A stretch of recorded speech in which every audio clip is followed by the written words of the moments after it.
Merhaba arkadaşlar, kanalıma hoş geldiniz. Bugün sizlerle birlikte ekonomiyi yorumlayacağız. Dünya para piyasalarının teknik analiz verilerinden bahsedeceğim. İlk olarak genel bir piyasa yorumumu yapacağım ve arkasından teknik analizlerimi gerçekleştireceğim. İlk olarak Türkiye'de dün yurt içerisinde veri akışı sakindi.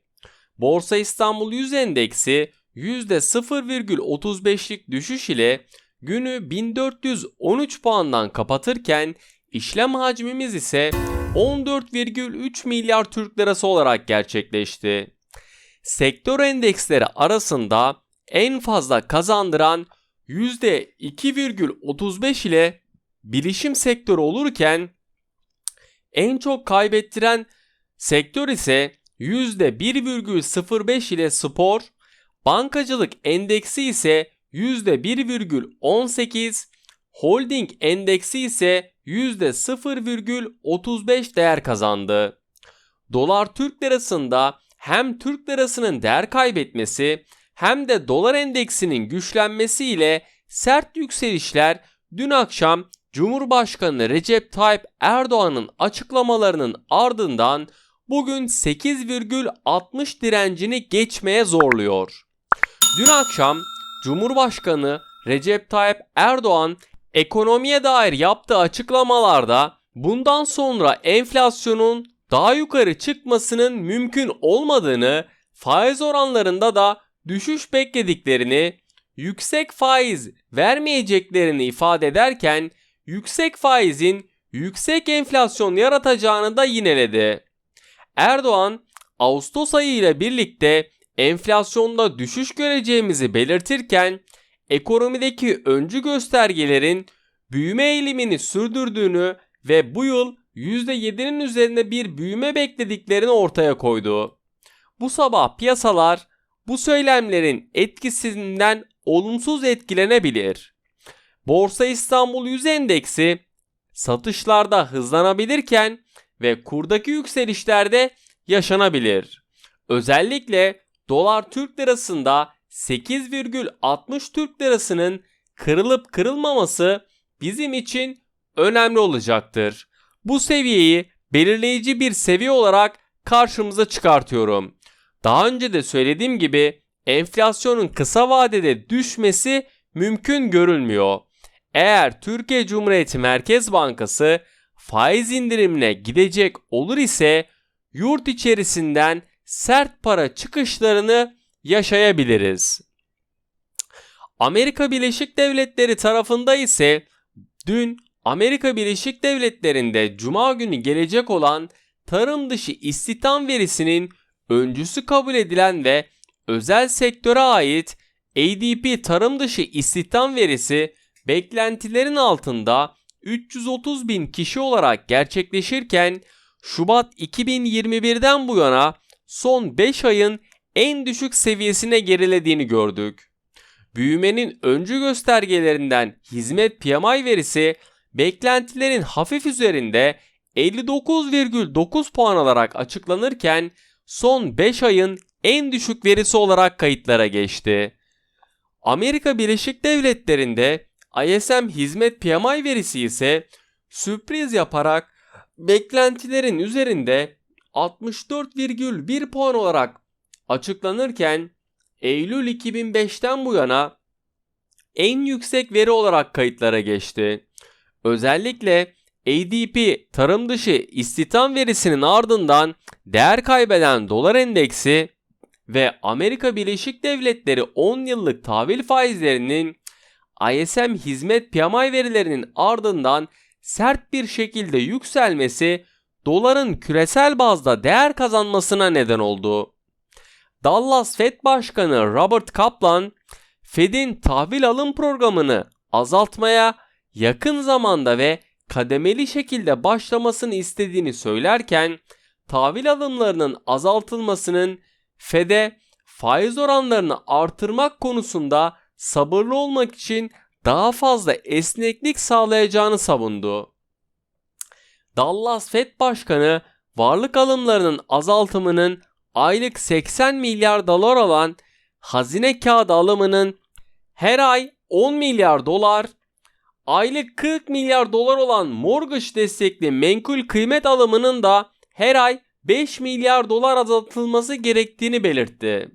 San Francisco Fed Başkanı Mary Daly, Fed'in bu yıl içerisinde veya gelecek yıl başlarında varlık alım programının azaltılmaya başlama noktasına gelmesinin çok muhtemel olduğunu, ancak bunun için daha yüksek aşılama oranlarına ihtiyaç olduğunun da altı çizildi. Fed üyelerinden Bullard ve Clarida da dün varlık alımlarının azaltılmasının bu yıl içerisinde başlanacağı vurgusunu da tekrarladı.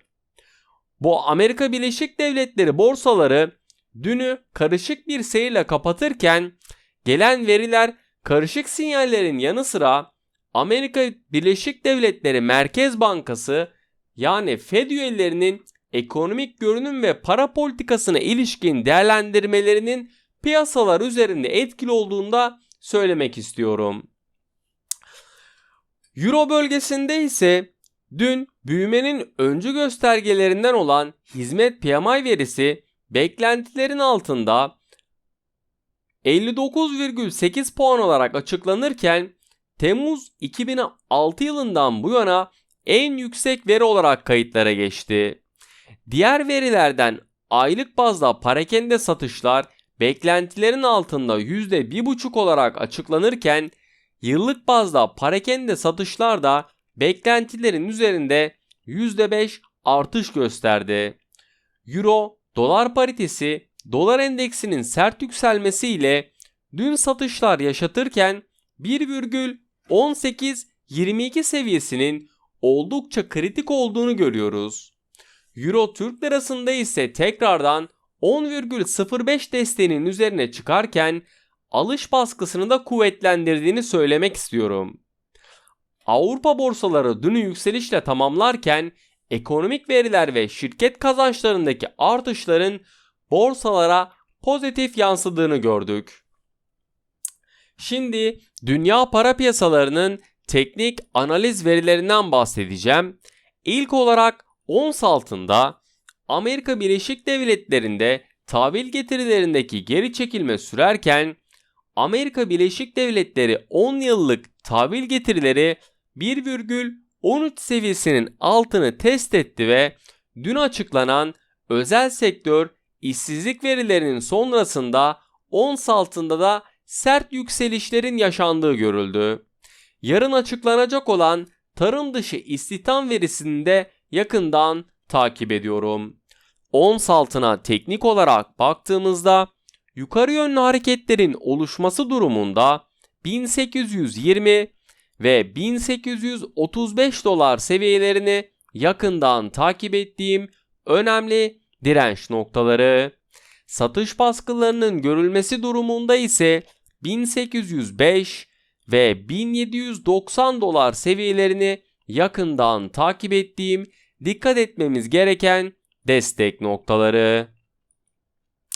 Gram altın tarafında ise beklentilerin üzerinde gelen enflasyon oranı sonrasında kurda bir hareket görülmezken ons altın tarafındaki yükseliş sonrasında gram altında da yükselişlerin yaşandığını gördük.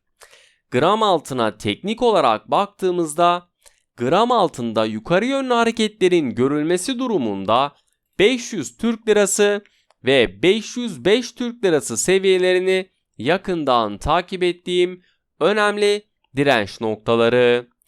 Gelebilecek olası aşağı yönlü hareketlerin oluşması durumunda ise 490 ve 480 Türk Lirası seviyelerini yakından takip ettiğim dikkat etmemiz gereken destek noktaları. Pound dolar paritesinde ise bugün İngiltere Merkez Bankası toplantısını yakından takip ediyorum. Amerika Birleşik Devletleri 10 yıllık tahvil getirilerindeki geri çekilme sürerken Amerika Birleşik Devletleri PMI verisi beklentilerin altında 59,5 seviyesinden gerçekleşirken İngiltere PMI verisi beklentiler dahilinde 60,4 seviyesinden gerçekleşti. Hareketlerini yukarı yönlü devam ettirmesini beklediğim pound dolar paritesinde yukarı yönlü hareketlerin oluşması durumunda 1,3915 ve 1,3940 seviyelerini yakından takip ettiğim önemli direnç noktaları. Gelebilecek aşağı yönlü seyrin oluşması durumunda ise 1,3870 ve 1,3845 seviyelerini yakından takip ettiğim, dikkat etmemiz gereken destek noktaları. Beni dinlediğiniz için teşekkür ederim.